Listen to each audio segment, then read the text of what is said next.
Bom dia. Bom dia, gente amiga da Pós TV 247, gente amiga do canal Paz e Bem. Eu sou Mauro Lopes. Esta, este é o programa Paz e Bem desta segunda-feira, do 12 de agosto de 2019. Este é o programa Paz e Bem de número 263. Estou um pouco inseguro porque hoje estou fazendo num outro sistema. Estou tentando achar um sistema bem legal de transmissão para a gente ter estabilidade nas nossas transmissões. Mas vai dar certo, vai dar certo. Bom, em primeiro lugar, quero agradecer demais todo mundo, e olha, foi muita gente mesmo que perguntou, se preocupou, se solidarizou, rezou, vibrou, mandou energia pela minha saúde. Eu estou bem, estou super bem. O que acontece é assim, desde que eu tive um pequeno acidente vascular em abril, eu tenho que tomar um pequeno acidente vascular cerebral. Não foi um AVC, né? Inclusive, essa foi uma grande notícia que eu tive. O diagnóstico de um micro AVC foi rebaixado para um AIT, que é um acidente transitório, né? Então não tem sequela nenhuma, não tem marca nenhuma no cérebro, estou super bem, super recuperado. Mas desde então eu tenho que tomar preventivamente aspirina todo dia. E estava sem, durante um mês ficou sem a aspirina que tem proteção ao estômago, aqui na minha cidade, em Bertioga. E aí é o seguinte, a médica, acabei de descobrir essa sexta-feira, com uma médica, que a aspirina sem proteção é um super destruidor da parede do estômago, que não dá para tomar, né? Tem que tomar aspirina com Protect, que se chama, né? Uma das versões desse medicamento, e tem que tomar proteção estomacal, tem que tomar com refeição, tem toda uma série de precauções para fazer que eu não tinha feito. Então, por isso, passei bem mal. Mas já estou bem, já recebi, inclusive, indicação de substituir esse medicamento por outro, que não agride estômago. Enfim, está resolvido, né? Está encaminhado, já passei super bem no sábado, já estava recuperado, já fui surfar, já fui em festa, o fim de semana foi ótimo, graças a Deus. Então, gratidão para todo mundo e estamos juntos, estamos juntas aí. Vamos em frente. Bom, eu preparei um Paz e Bem muito especial hoje. Bem diferente do que eu costumo fazer. As pessoas falam muito, Mauro, você é uma pessoa que anima, uma pessoa alegre, você traz temas, né, relevantes com outra perspectiva, sempre animado e tudo. Então, eu quero dizer hoje, é para continuar animado. O que é animado? É continuarmos dotados e dotadas de alma, ânimo, espírito, desejo de vida, desejo de alegria, desejo de ver um mundo novo, possível, concretizado, porque é possível, é possível. E de nos relacionarmos, né? De nos relacionarmos. Mas hoje eu quero falar do nosso dever, de dois dos nossos deveres, que são, primeiro, né, dois deveres importantes para nós: encarar a realidade, encarar a história, encarar a verdade com toda a crueza, dureza e até crueldade dela. É fundamental. Quem não encara a verdade não sabe o caminho, não conhecerá o caminho. É preciso saber a verdade. E segundo, o nosso dever de nos insurgirmos contra as realidades da crueldade, contra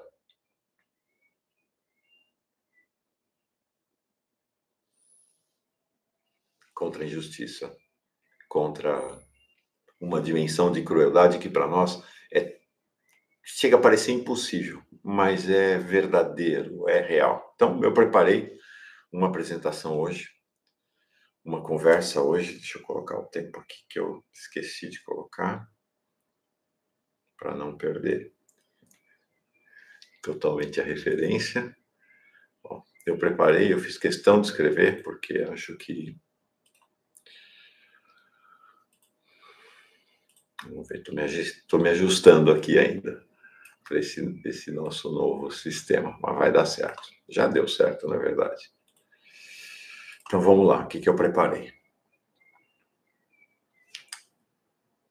Então, o que eu gostaria, o que eu acho que é importante a gente encarar, né? O que eu acho que de fato é relevante que a gente coloque diante de nós com realismo, né? Com realismo. qual é o Brasil dos sonhos do Bolsonaro e dos seus? Acho que é fundamental a gente olhar. Qual é o Brasil com o qual eles sonham? E aí, essa é a nossa conversa hoje, sobre o Brasil dos sonhos do Bolsonaro e dos seus. E é importante, porque eles estão no poder, né? O poder está na mão deles nesse momento. E como é que a gente encara esse Brasil e como é que a gente se insurge contra esse projeto? Eles sonham com um país que tem um torturador como herói, como o Bolsonaro afirmou na última quinta-feira. Né? Carlos Alberto Brilhante Ustra, que é o maior torturador da história do país, ao lado do delegado Sérgio Paranhos Fleury, é um herói para eles e, portanto, uma referência, um símbolo, um exemplo a ser seguido na visão do Bolsonaro e do bolsonarismo. Para Bolsonaro também, o país ideal é aquele no qual seus opositores são enviados para a ponta da praia. Ponta da praia. Ele afirmou isso com clareza no último discurso na campanha eleitoral, já voltou a tocar nesse assunto, por sinal, essa questão do Ustra é um tema recorrente, né, na trajetória do Bolsonaro. E o que é a ponta da praia? A ponta da praia é um jargão militar que era usado durante a ditadura militar, que designava a base da Marinha na Restinga da Marambaia, lá no Rio de Janeiro. Então, quando se falava, vamos mandar para a ponta da praia, vai para a ponta da praia, né, como o Bolsonaro disse, né, que vai enviar a petralhada para a ponta da praia, era para mandar para lá. O que era lá? Lá, nessa base da Marinha, funcionava um centro de tortura e assassinatos. Era a ponta da praia. Isto é a ponta da praia. O país do Bolsonaro e dos seus tem Ustra e a ponta da praia como referências chaves necessárias para implementar um programa de espoliação dos pobres e esmagamento dos oprimidos sem precedentes, de entrega da soberania nacional. Eles sabem que o país, em algum momento, vai se levantar contra isto. Que haverá lideranças que se insurgirão contra isto. Então, Ustra e Ponta da Praia são o remédio, são a referência, são a trilha que eles imaginam, com a qual eles sonham para o país. O que isso quer dizer? Do que a gente está falando aqui? Acho que é isso que nós precisamos encarar. Precisamos olhar de frente. Nós estamos falando do universo das revelações da Comissão da Verdade Nacional, e que teve dezenas de comissões que se espalharam pelos estados e por diversos municípios a partir dos anos de 1990, elas ao lado de outras iniciativas, como o Brasil Tortura Nunca Mais, da Arquidiocese de São Paulo, na época de Dom Paulo Evaristo Arnes, trouxeram à luz o porão do Brasil. O que foi o Brasil durante a ditadura militar? Porque não é à toa que é exatamente por isso que Bolsonaro e boa parte da cúpula militar odeiam a Comissão da Verdade, porque ela trouxe a verdade.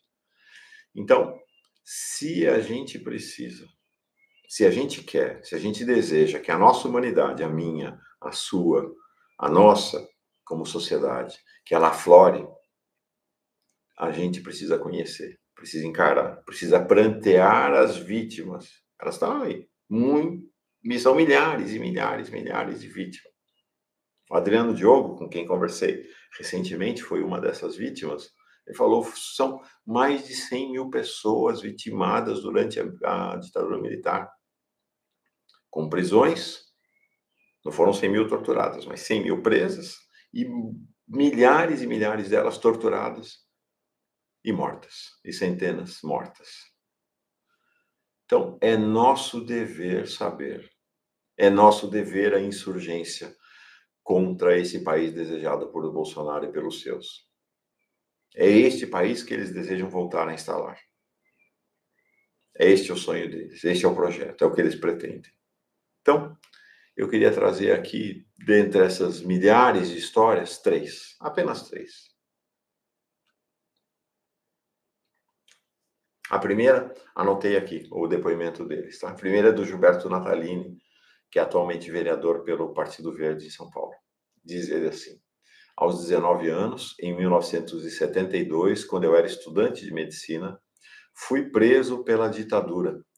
Fui preso pela ditadura militar e levado para o DOI-CODE, que era um dos principais centros de tortura da ditadura. Fiquei lá cerca de 45, 60 dias, nem lembro bem agora. O Ustra comandava as sessões de terror. Eu fui torturado pelas mãos dele e da equipe dele, várias vezes. Colocaram 2 latas de Neston, latas de alumínio. Me faziam subir nelas, molhavam meu corpo com água e sal, ligavam fios em toda parte e disparavam choques.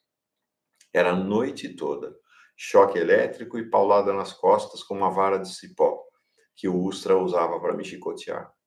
Estou descrevendo uma das formas que eles adotavam, mas não me peça para narrar todas, porque é muito doído para mim. A tortura pesada durou mais ou menos um mês. Choque nos ouvidos o tempo todo. Sou deficiente dos meus ouvidos, de choque elétrico que o Ustra me deu. Fiquei com sequelas permanentes. Perdi 60% da capacidade de ouvir na orelha direita e 40% na esquerda. Você não faz ideia do que é choque no ouvido. Quando eles ligam a corrente elétrica, você grita. E quando você grita, surge uma faísca que pula de um lado da boca para o outro. Isso queima toda a mucosa bucal, descasca, fica em carne viva. É impossível você não gritar, porque não consegue suportar. Todo mundo grita. Ali era uma casa de horrores. Uma vez vi pendurarem um homem de cabeça para baixo, pelo pé, e o deixarem assim quase 48 horas. Quando foi retirado, ele tinha tido uma apoplexia cerebral e ficou lesado da cabeça. Eu vi outro preso entrar vivo, gritar a noite inteira de tanto apanhar, e no dia seguinte sair arrastado pelo pé, morto, todo ensanguentado. A gente viu coisa que nunca esquece. O Ustra era nosso terror, porque coordenava tudo. Quem vai esquecer uma cara daquela? Aquilo é a própria cara da bestialidade, da monstruosidade. Ele torturava jovens e velhos, mulheres e homens, crianças, até matar. Ele e os paus mandados dele. A equipe era toda de monstros. Gente, são os heróis do Bolsonaro. É a realidade desejada por Bolsonaro. Foram milhares de pessoas que sofreram como o Gilberto Natalini.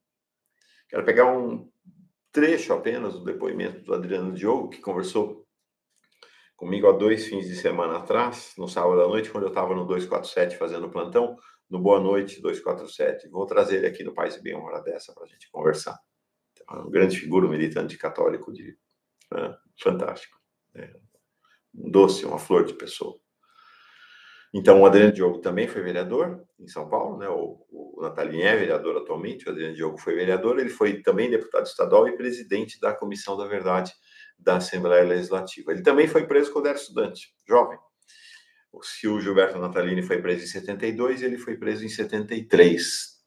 Estava a caminho de se formar em geologia na USP.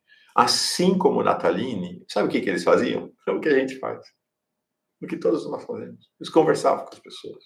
Distribuíam. Hoje a gente faz isso nas redes sociais, naquela época era com panfletos. Eram papéis que eram distribuídos. Era isso que eles faziam. Basicamente era isso. Organizavam festas, organizavam solidariedade, organizavam missa, no caso do Adriano Diogo, organizavam missa em memória do Alexandre Vanucchi Leme, outro estudante da USP que havia sido preso e assassinado. Era isso que faziam. Era isso que faziam. Nada mais. Nada mais. Diz assim o Adriano Diogo: meteram capuz em mim, colocaram-me, me fizeram segurar, colocaram-me na van, por sinal, uma observação, né? Onde é que colocaram o Adriano Diogo? Colocaram o Adriano Diogo numa perua, como se chamava naquela época, era uma van da Folha de São Paulo, pois é. Van da Folha de São Paulo, com o logo da Folha de São Paulo, tudo. As peruas que entregavam eram tipo vans mesmo, que entregavam os jornais. A família Frias emprestava para o doicode para recolher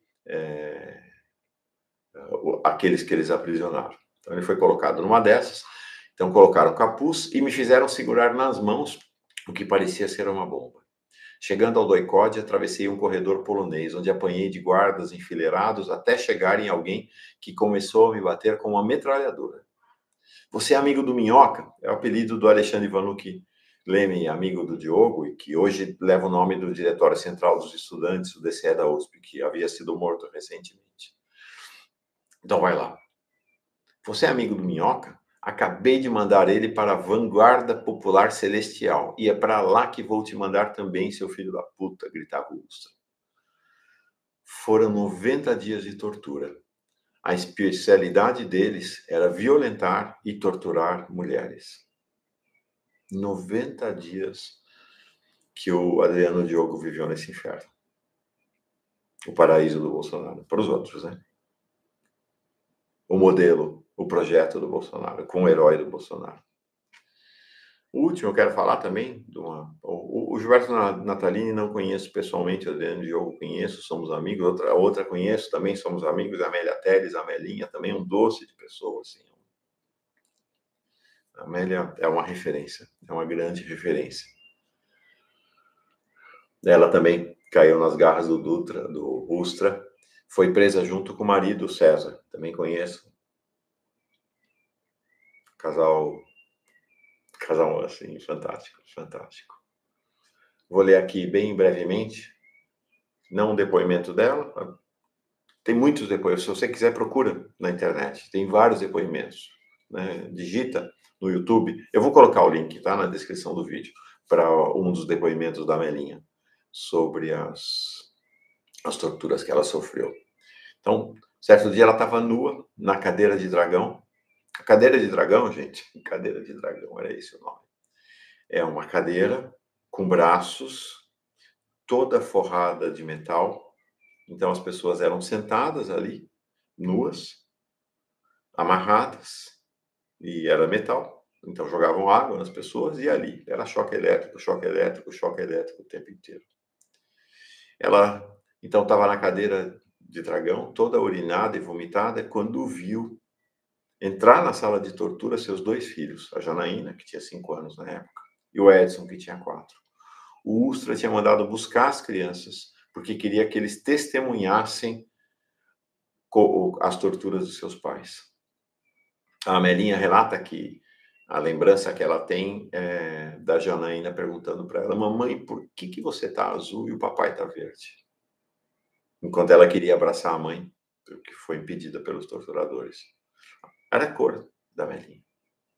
A Amelinha estava verde, azul, e o pai verde. Era a cor deles por conta das torturas.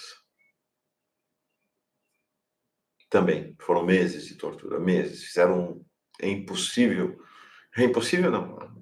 Assista o depoimento da Melinha para ver a descrição dela. É inimaginável, né? Esses são apenas 3 exemplos. Tem milhares, milhares, milhares de exemplos assim. E o Ustra, o herói do Bolsonaro, foi um dos grandes comandantes desse processo, desse projeto de país, dos porões da ditadura militar, que Bolsonaro elogia à luz do dia. Então, preciso ter clareza, isso não é passado, eu não estou falando do passado apenas, é projeto. É este o desejo explícito da extrema-direita para o Brasil. Este é o desejo explícito. E a gente assiste isso no cotidiano, a gente tem exemplos no cotidiano. A gente assistiu nos últimos dias um transbordamento desse projeto numa ação de fundamentalistas católicos, apoiadores do Bolsonaro, contra o padre Ticão, da Zona Leste de São Paulo, da paróquia São Francisco de Assis. Paz e bem. O cumprimento de São Francisco de Assis. Né? Paz e bem. Nosso Paz e bem, portanto, uma identidade grande com a paróquia de São Francisco de Assis, em Hermelino Matarazzo, na Zona Leste. Eles promoveram durante 15 dias, uma campanha de ataques ao padre Ticão por meio de mensagens nas redes sociais, sempre, né? Com ódio, a mensagem de ódio, ameaça de morte, desde que foi realizada lá na paróquia a 36ª Semana da Juventude. Eles não se bastaram a ameaças nas redes sociais, não. Foram para frente da paróquia rezar um terço pela excomunhão do padre, pela expulsão dele da igreja. Qual foi o crime, o pecado do padre Ticão? Ele realizou, durante essa semana, rodas de conversa sobre a cannabis medicinal. O padre Ticão é um grande defensor, é uma referência no Brasil hoje, do uso da cannabis, portanto, da maconha, com uso medicinal, né, das enormes vantagens que a cannabis tem para uso medicinal. Essa turma fala o que fala, né? Mas lá o general, o Eduardo Villa, né, é o ex-comandante do Exército, que sofre de uma doença degenerativa grave, né, e é dessa turma do Bolsonaro, né, um dos principais comandantes militares aí do golpe e depois da eleição do Bolsonaro, está lá, está usando cannabis medicinal.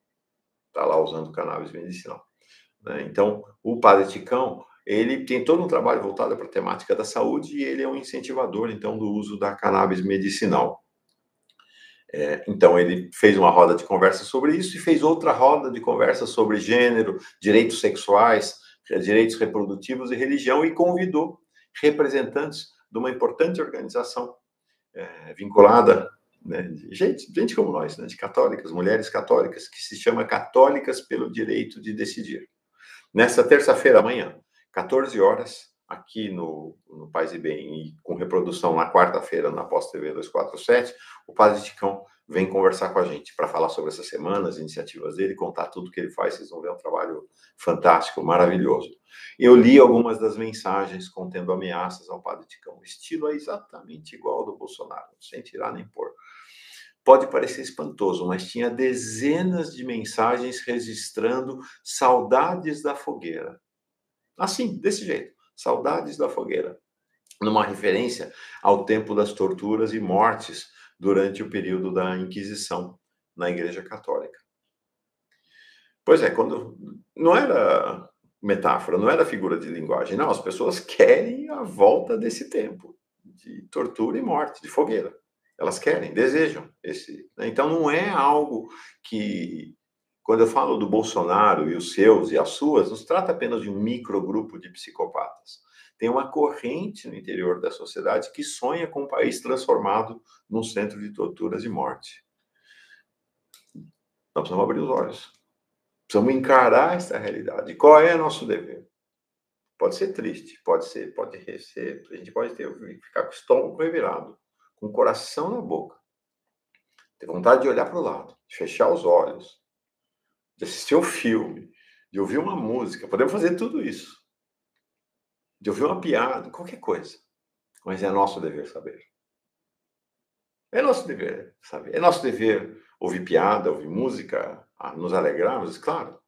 Mas é nosso dever saber o que aconteceu e qual é o projeto deles para o Brasil. E é nosso dever, e eu digo isso, é um dever daqueles que têm um projeto de vida pautado por uma espiritualidade de paz e bem.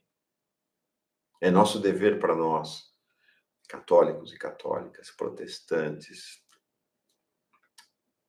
evangélicos, gente da Umbanda e do Candomblé, espíritas, gente do Santo Daime, do judaísmo, do islamismo, ateus, ateias, agnósticos, agnósticas, é nosso dever, se a gente deseja um país de vida digna para seus filhos, um país de alegria, um país de paz, um país de partilha, entender que esses são dois de nossos deveres essenciais: saber e insurgirmos. Então, nossa, já passei demais o tempo, que a gente possa agora, nesse breve instante de meditação, criar espaço de coragem no nosso coração. É preciso coragem.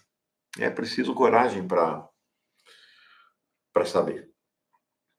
É para olhar de frente, para ter contato com essa realidade. Então, espaço no coração para saber e espaço para insurgência.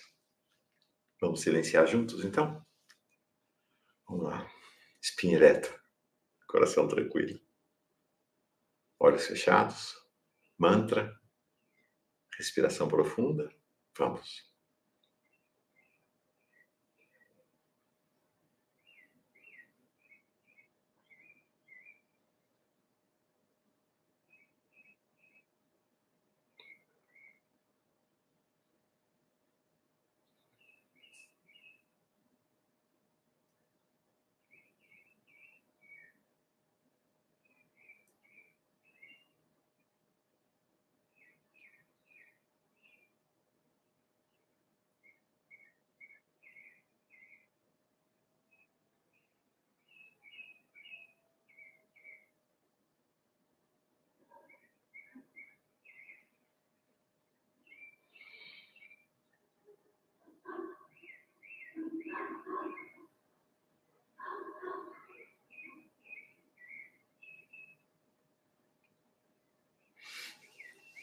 Ainda é madrugada cerrada, mas já tem uma passarada acordando aí, deu para ouvir, né? Então, na descrição desse vídeo eu vou colocar links para o depoimento da Melinha, como eu comentei, e para reportagens que registram, que nos trazem à luz, que nos fazem conhecer o testemunho de pessoas como o Gilberto, Adriano Diogo, a Melinha e tantas outras, tá bom? Compramos nosso dever de saber, nosso dever de insurgência, em paz e bem. Boa semana para todo mundo.